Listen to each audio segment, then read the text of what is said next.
മിന്നാമിനുങ്ങേ മിന്നും മിനുങ്ങേ എങ്ങോട്ടാണീ തിടുക്കം?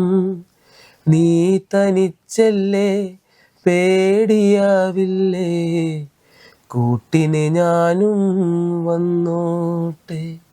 ജാത്യാചാരങ്ങളുടെ മുൾക്കാടുകളിൽ പെട്ട് എനിക്ക് ശ്വാസം മുട്ടുന്നു. ഗൗതമന്റെ ചാവു സാക്ഷ്യം എന്നോട് പറയുന്നു, അപ്പൻ ഇനിയും പാടണം. ജാതിയുടെ പേരിൽ അകറ്റി നിർത്തപ്പെടുന്ന എല്ലാ മനുഷ്യർക്കും വേണ്ടി എൻ്റെ അപ്പൻ പാടിക്കൊണ്ടേയിരിക്കണം.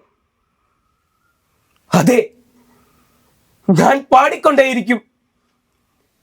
ജാതിയുടെ പേരിൽ അകറ്റി നിർത്തപ്പെടുന്ന എല്ലാ മനുഷ്യർക്കും വേണ്ടി ഞാൻ പാടിക്കൊണ്ടേയിരിക്കും.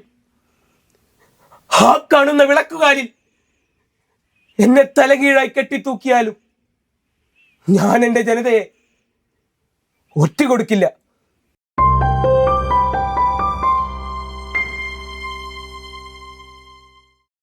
ലോക നാടക ദിനമാണെന്ന്. നാടക ദിനത്തിൽ നമ്മുടെ കൂടെയുള്ളത് സംസ്ഥാന സ്കൂൾ കലോത്സവത്തിൽ നാടകത്തിൽ അഭിനയിക്കുകയും എ ഗ്രേഡ് വാങ്ങുകയും ജില്ലാ തലത്തിൽ മികച്ച നാടക നടനുള്ള സമ്മാനത്തിന് അർഹനായ മിഥുൻ്റെ കൂടെയാണ്. മിഥുൻ്റെ വിശേഷങ്ങളിലേക്ക് നിങ്ങൾ ഓരോരുത്തരെയും ഹൃദയപൂർവ്വം സ്വാഗതം ചെയ്യുന്നു. നമസ്തേ. മിഥുൻ, എങ്ങനെയാണ് ഒരു നാടക കലാകാരനായത്? നാടകകലാകാരൻ ഞാൻ നാടകം ചെയ്തിരുന്നില്ല. ഞാൻ നാടൻ പാട്ടാണ് കൂടുതലായിട്ടും. പിന്നെ അതിനുശേഷം ഇപ്പൊ നാടകം എന്ന് പറഞ്ഞ സംഭവം ചെയ്ത് തുടങ്ങിയപ്പോ അതിനോടൊരു ഇൻട്രസ്റ്റ് വന്നു. ചെയ്തിട്ട് ഇപ്പൊ സ്റ്റേറ്റ് വരെ എത്തി നിൽക്കണം. സംസ്ഥാന കലോത്സവത്തില് എ ഗ്രേഡോട് കൂടിയിട്ട് നമുക്ക് വിൻ ചെയ്യാനായിട്ട് പറ്റി. ഓക്കെ, എങ്ങനെയാ ഈ നാടകത്തിന്റെ ആദ്യത്തെ നാടകം? എനിക്ക് തോന്നുന്നത് ആദ്യത്തെ നാടകം മിഥുൻ തന്നെ എഴുതി, മിഥുൻ തന്നെ അഭിനയിച്ച നാടകമായിരുന്നു അല്ലേ? അതെ, അത് ഞാൻ തന്നെ സ്ക്രിപ്റ്റ് ചെയ്ത നാടകമായിരുന്നു. അത് ഇവിടെ 10ൽ പഠിക്കുമ്പോൾ ചെയ്ത നാടകമാണ്. അതിനെ അങ്ങനെ ചെയ്തപ്പോ അതിന് പ്രൈസ് കിട്ടിയപ്പോ സന്തോഷമായി. പിന്നെ അതിനോടൊരു ഇൻട്രസ്റ്റ് വന്നു. അപ്പോ ഓരോ യൂത്ത് ഫെസ്റ്റിവലും നല്ല രീതിക്ക് ചെയ്യാൻ പറ്റി. അങ്ങനെ ഇപ്പോ നാടകത്തിനോടൊരു ഇത് വന്ന പിന്നെയാണ് ഇപ്പോ സ്റ്റേറ്റ് വരെ ഇങ്ങനെ എത്തി നിൽക്കണം. ശരിക്കും പേടി ഉണ്ടായിരുന്നു? ശരിക്കും നമ്മൾ പറയില്ലേ, സ്റ്റേജിൽ കയറുമ്പോ ഒരു പേടി, അഭിനയിക്കാനൊരു പേടി, അങ്ങനത്തെ പേടിയൊന്നും ഉണ്ടായിരുന്നില്ല? എന്നുവെച്ചാൽ ഈ നാടകത്തിൽ ഞാൻ ആദ്യത്തെ സ്റ്റേജ് ചെയ്തപ്പോ മനസ്സിലായത് നാടകത്തിൽ പേടിക്കേണ്ട ആവശ്യമില്ല. സ്റ്റേജിൽ നമുക്ക് എന്തും തുറന്നു പറയാം. അപ്പൊ നമ്മളിപ്പോ ഒരു ക്യാരക്ടറായി നമുക്ക് ചെയ്യുമ്പോൾ ഓട്ടോമാറ്റിക്കലി പേടി വരില്ല. നല്ല രീതിക്ക് ചെയ്യുമ്പോൾ നമുക്ക് പേടി വരില്ല. അങ്ങനെ ഒരു കാര്യം മനസ്സിലായി നാടകത്തിൽ നിന്ന്. ഓക്കെ, പക്ഷെ ഈ ഡയലോഗൊക്കെ മനഃപ്പാഠം പഠിക്കുക, അങ്ങനത്തെ അതിനോട് ഇൻട്രസ്റ്റ് ഉണ്ടായാൽ മതി. അപ്പൊ തനിയാ സെറ്റ് ആയിട്ട് പോകും. ഓക്കെ, ഇപ്പൊ ജില്ലയിലും സംസ്ഥാനത്തിലൊക്കെ കളിച്ച നാടകം എന്തായിരുന്നു? അതിന്റെ ഒരു ബേസ് എന്തായിരുന്നു? അതിന്റെ കഥ എന്തായിരുന്നു? അത് ജാതിയുടെ പേരിൽ അകറ്റി നിർത്തപ്പെടുന്ന ഒരു ദളിത് യുവാവിന്റെ ആത്മഹത്യ, അതിനെ തുടർന്നുണ്ടാവുന്ന അവന്റെ അച്ഛന്റെ പ്രതിഷേധം, അതെല്ലാം ബേസ് ചെയ്തിട്ടായിരുന്നു നമ്മുടെ നാടകം. പിന്നെ പാട്ടിലൂടെയാണ് നമ്മുടെ നാടകം ഡെവലപ്പ് ചെയ്ത് പോകണം. പാട്ടിലൂടെയാണ് നമ്മൾ നാടകം സ്റ്റാർട്ട് ചെയ്യുന്നത്. ഓക്കെ, അപ്പൊ ശരിക്കും മിഥുനത് ഒരു സ്ട്രെങ്ത് ആണല്ലോ, കാരണം പാടാൻ അറിയും, അഭിനയിക്കാനും പറ്റും. അതില് എന്തായിരുന്നു റോള്? ഞാനൊരു അപ്പൻ കഥാപാത്രമാണ് ചെയ്തിരുന്നു. ഓക്കെ, കുമാരു എന്ന് പറയുന്ന, അതായത് ഈ ആത്മഹത്യ ചെയ്ത് ദളിത് യുവാവിന്റെ അപ്പനായിട്ടായിരുന്നു. ഓക്കെ, ശരിക്കും സ്കൂളിൽ ആരാ മിഥുന്റെ ഈ കഴിവുകളൊക്കെ കണ്ട് പ്രോത്സാഹിപ്പിക്കുകയൊക്കെ ചെയ്ത്? ഞാനിവിടെ വന്ന ടൈമില് നാടൻ പാട്ടിനാണ് കൂടുതൽ ഇത് കൊടുത്തിരുന്നത്. അപ്പൊ ജോൺസൺ മാഷ്, ഡ്രോയിങ്ങിന്റെ മാഷ്, മൂപ്പര് ജോൺസൺ നമ്പഴക്കാട്, ആള് കുറെ സഹായിച്ചിട്ടുണ്ട്. എന്ന് വെച്ചാ ഇവിടുന്ന് സബ് ജില്ലാ തലത്തിൽ മത്സരിക്കുമ്പോൾ നാടൻ പാട്ടിനൊക്കെ കുറെ അധികം ഹെൽപ്പ് ചെയ്തിട്ടുണ്ട് പോകാനായിട്ടുള്ള കാര്യങ്ങൾക്കും. പിന്നെ സപ്പോർട്ടാണ് എന്ത് കാര്യത്തിനും. നിങ്ങൾക്ക് സ്കൂളിന് പുറമെ നിങ്ങൾക്ക് നാടക പട്ടറ എന്ന് പറഞ്ഞിട്ട് ഒരു നാടക കൂട്ടായ്മ തന്നെ ഉണ്ടല്ലേ? നാടകപ്പട്ടറയാണ് നമ്മളെ ഹെൽപ്പ് ചെയ്തത് നാടകം ചെയ്യാനായിട്ട്. അതിനെ പറ്റിയിട്ടൊക്കെ ഒന്ന് അതിന്റെ ഒരു പ്രവർത്തനങ്ങളും എങ്ങനെയാ? നാടകപ്പട്ടറ ഞാൻ സജീഷ് ചേട്ടനാണ് ആദ്യമായിട്ട് കണ്ടുമുട്ടി. സജീഷ് ചേട്ടനൊക്കെ അറിയാം, പുറമെ അറിയാം. അപ്പൊ ഞാൻ ഈ നാടകത്തിന് ഇറങ്ങുന്നതിന് മുമ്പ് ഇവിടെ ഈ UP വിഭാഗത്തിൽ പെപ്പെ എന്ന് പറഞ്ഞ നാടകം കളിച്ചിരുന്നു. അപ്പൊ അത് കണ്ടിട്ട് ഇൻട്രസ്റ്റ് ആയിട്ടാണ് സബ് ജില്ലാ തലത്തിലൊന്ന് മത്സരിക്കണം എന്നുള്ളൊരു ആഗ്രഹം കൊണ്ട് ഞാൻ അന്ന് നവീൻ ചേട്ടനോട് അനീഷ് ചേട്ടനോട് ഈ കാര്യം പറയണ്ടായി. അപ്പോ അവരത് സജീഷ് ചേട്ടനോട് ബോധിപ്പിക്കുകയും ചെയ്തു. അപ്പോ പിറ്റത്തെ വർഷമാണ് ഇങ്ങനെ ചെയ്യാനൊരു അവസരം കിട്ടിയത്. അത് സജീഷ് ചേട്ടനാണ് നമുക്ക് ഒരുക്കി തന്നത്. നാടകപ്പട്ടറയാണ് നമുക്ക് പ്രോത്സാഹനം തന്നത്. പിന്നെ ഇതിനേക്കുള്ള പലതരത്തിലുള്ള ചെലവുകളും ഇതിനുള്ള കാര്യങ്ങളൊക്കെ നാടകപ്പട്ടറയാണ് ചെയ്തിട്ടുള്ളത്. എങ്ങനെയാണ് വീട്ടിൽ നിന്നുള്ള ഒരു പ്രോത്സാഹനം? എങ്ങനെയാണ്? വീട്ടിൽ നിന്ന് പ്രോത്സാഹനം നല്ല രീതിക്കുണ്ട്. നമുക്ക് ഓരോ കാര്യങ്ങൾക്കായാലും അതുപോലെ വീട്ടിലിപ്പോൾ നാടകം നടക്കുമ്പോൾ രാത്രി കാര്യങ്ങൾ ഫുഡും കാര്യങ്ങളും എന്ന് വെച്ചാൽ നാടകത്തിനുള്ള ചേട്ടന്മാർക്കും അതുപോലെ എല്ലാവർക്കും ഫുഡും കാര്യങ്ങളൊക്കെ വീട്ടിൽ നിന്ന് ചെയ്തു കൊടുത്തിട്ടുണ്ട്. ഇത്തരം പ്രവർത്തനങ്ങൾക്ക് സാമ്പത്തികമായിട്ടുള്ള ഒരു പ്രശ്നം ഉണ്ടല്ലോ ശരിക്കും. ഉണ്ട്. അത് എങ്ങനെയാണ് നിങ്ങൾ ആരൊക്കെയാണ് നിങ്ങളെ സഹായിക്കണേ? അതോ എങ്ങനെയാണ് വീട്ടിൽ നിന്ന് തന്നെയാണോ കണ്ടെത്തണേ അല്ലെങ്കിൽ വേറെ സാമ്പത്തികമായിട്ട് ഇപ്പോൾ ഈ നാടകത്തിന് അത്യാവശ്യം ഫണ്ട് ചിലവായിട്ടുണ്ട്. അതിപ്പോൾ ഞങ്ങളിപ്പോൾ ഓരോ സ്റ്റുഡൻറ്റ് വെച്ചിട്ടാണ് ഞങ്ങളിപ്പോൾ കയ്യിൽ നിന്ന് കുറച്ച് കാശ് എടുത്തിട്ടുണ്ട്. കൂടുതലായിട്ടും നാടകപ്പട്ടറായി മുഖാന്തരമാണ് നമുക്ക് ഈ നാടകത്തിലേക്കുള്ള ഫണ്ടും കാര്യങ്ങളൊക്കെ വന്നിട്ടുള്ളത്. അതുപോലെ തന്നെ സ്ഥാപനത്തിലുള്ള കുറച്ച് മാഷന്മാര് ഈ പഞ്ചായത്തോ അല്ലെങ്കിൽ ആ രീതിയിലുള്ള നിങ്ങളെ എങ്ങനെ പ്രോത്സാഹിപ്പിക്കാനോ അങ്ങനത്തെ രീതിയിലൊന്നും ഉണ്ടായിട്ടില്ല?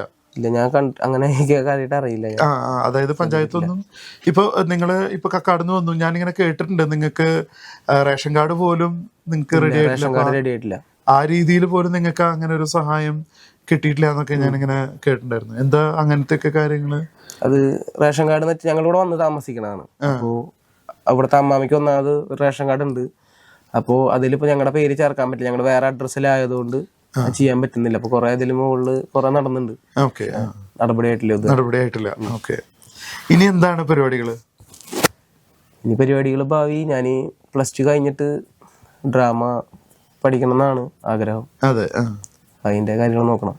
നാടകത്തിലത്തെ പാട്ടാണ് ഇപ്പൊ നമ്മള് സ്റ്റാർട്ടിങ്. ഈ നാടകത്തിന്റെ സ്റ്റാർട്ടിങ് ഒരു പാട്ടോട് കൂടിയിട്ടാണ് അല്ലേ? 2 പാട്ടുണ്ട്. കുറച്ച് ഒരുപാട്. എന്തിനാണേതിനാണച്ച എന്നെ ജനിപ്പിച്ചേ, എന്തിനാണേതിനാണച്ച എന്നെ ജനിപ്പിച്ചേ. ഈ പാട്ടോടാണ് നമ്മൾ നാടകം സ്റ്റാർട്ട് ചെയ്യുന്നത്. അതില് ഞാൻ മുത്തപ്പൻ എന്ന് പറഞ്ഞൊരു കഥാപാത്രം ചെയ്യുന്നുണ്ട്. അതിന്റെ തോറ്റം അതും മിഥുൻ തന്നെയാണ് ചെയ്യണേ? അതായത് രണ്ടാളുടെ വേഷം ചെയ്യേണ്ടത്. 2 വേഷം ചെയ്യും. അതിലൊരു തോറ്റം. ഈശ്വര ഈശ്വര ഉദിച്ചറിനെ ഈശ്വര പന്തിരായിരം പടക്കെതിരേ 600 അയ്യപ്പന്മാരെ 600 ദേവന്മാരെ 600 അയ്യപ്പന്മാരെ 600 ദേവന്മാര് മനം കരുത്തും. മിഥുന്റെ ഇപ്പോഴത്തെ ഒരു ജീവിതം അങ്ങനത്തെ ഒരു തോന്നലുണ്ട്. അതായത് ഇപ്പോഴും ഇങ്ങനെയുള്ള എന്താ പറയാ അടിച്ചമർത്തലുകള് അല്ലെങ്കിൽ മാറ്റി നിർത്തലുകൾ അങ്ങനെയൊക്കെയുള്ള ഒരു ചിന്ത മിഥുന് തോന്നാറുണ്ടോ? എന്നുവെച്ചാല് നമുക്ക് ഈ ഇത്രയും പറഞ്ഞ അടിച്ചമർത്ത ഈ ജാതീയത അങ്ങനത്തെ കാര്യങ്ങളൊക്കെ നമ്മൾ നേരിട്ട് കണ്ടിട്ടും കുറെ കാര്യങ്ങൾക്ക് അനുഭവിക്കും. അങ്ങനെയൊക്കെയുള്ള ഒരു ഇതുള്ളതുകൊണ്ട് നമുക്കിത് അറിഞ്ഞ് ചെയ്യാൻ പറ്റും. അപ്പൊ തീർച്ചയായിട്ടും അതിനകത്തൊരു വലിയൊരു വികാരം അതിനകത്തുണ്ടാവും അല്ലേ? കരയുന്ന സമയത്ത് കരയേണ്ടി വരും.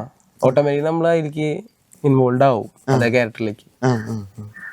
അങ്ങനെ നമ്മുടെ കയ്യിൽ നിന്ന് വിട്ടുപോണ പോലത്തെ അങ്ങനത്തെ എന്തെങ്കിലും അനുഭവം? തലത്തില് മത്സരിച്ചപ്പോ ഞാൻ ഫസ്റ്റത്തെ സ്റ്റേജാണ് എന്റെ. അപ്പൊ അതില് ഞാന് നാടകം കഴിഞ്ഞിട്ട് ഒരു 10 മിനിറ്റ് വരെ ഞാൻ ഷോർട്ടായിരുന്നു. അങ്ങനെ ഉണ്ടായിട്ടുണ്ട്. അതെന്തായിരുന്നു? അത് സ്റ്റാർട്ടിങ് തൊട്ടിട്ട് ആ ക്യാരക്ടർ പിടിച്ചിരുന്നിട്ട് ഫുള്ള് ചെയ്തപ്പോ എന്താ അറിയില്ല, ആ ഇൻവോൾവ് ആയി. അത് ഒരു നാടകം കഴിഞ്ഞിട്ട് സ്റ്റേജിന് പുറത്ത് വന്നിട്ടു അങ്ങനെ അതൊന്ന് പുറത്തേക്ക് വിട്ടുപോരാൻ കുറച്ച് ടൈം എടുത്തു. ഈ കൂടെ അഭിനയിക്കുന്ന ആൾക്കാരുടെയും ഒരു വലിയ സഹകരണം ഇതിന് ആവശ്യമില്ല. ശരിക്കും അങ്ങനെ കട്ടക്ക് നിൽക്കണോണ്ടാണ് നമ്മൾ അങ്ങോട്ട് കൊടുത്താലേ അങ്ങോട്ട് വാങ്ങാൻ പറ്റില്ല. നാടകത്തിന്റെ കാര്യത്തിൽ അങ്ങനെയാണ്. ഡയലോഗ് നമ്മള് പരസ്പരം ഡെലിവറി ചെയ്യുന്നതിനനുസരിച്ച്. മിഥുന്റെ കുടുംബത്തെ പറ്റിയിട്ടും കൂടി വീട്ടിലിപ്പോ ഞാന്, അച്ഛൻ, അമ്മ, അനിയനാണുള്ളത്. അച്ഛന് ടോയ്സ് കച്ചവടമാണ്. അച്ഛന്റെ പേര് മോഹൻദാസ്. അച്ഛന് ടോയ്സ് കച്ചവടമാണ് ഗുരുവായൂര്. അമ്മ ടൈലറാണ്, കോകില എന്നാണ് നമ്മുടെ പേര്. പിന്നെ അമ്മയുടെ പേര് തങ്ക, തൊഴിലുറപ്പിനൊക്കെ പോണത്. അനിയന്റെ പേര് അഭിനവ്. അവന് ഇവിടെ മറ്റത്തിലെ 9ാം ക്ലാസ്സിൽ പഠിക്കുന്നു. അവനും HS വിഭാഗം നാടകത്തിലുണ്ടായിരുന്നു. പാട്ട് എന്ന് പറഞ്ഞ നാടകത്തില് അഭിനയിച്ചിട്ടുണ്ട്. ഒരു അസാധ്യ കലാകാരന്മാരാണ്. അവന് പാട്ട് പാടും, അഭിനയിക്കും. അപ്പൊ എന്തായാലും ഈ നാടക ദിനത്തിന് എല്ലാവിധ ആശംസകളും നേരുന്നു. വലിയൊരു കലാകാരന്റെ കൂടെയാണ് ഇരിക്കുന്നത്. ഒരുപാട് എന്താ പറയാ നേട്ടങ്ങൾ ഇനിയും ജീവിതത്തിലേക്ക് വരട്ടെ. എല്ലാവിധ ആശംസകളും നേരുന്നു.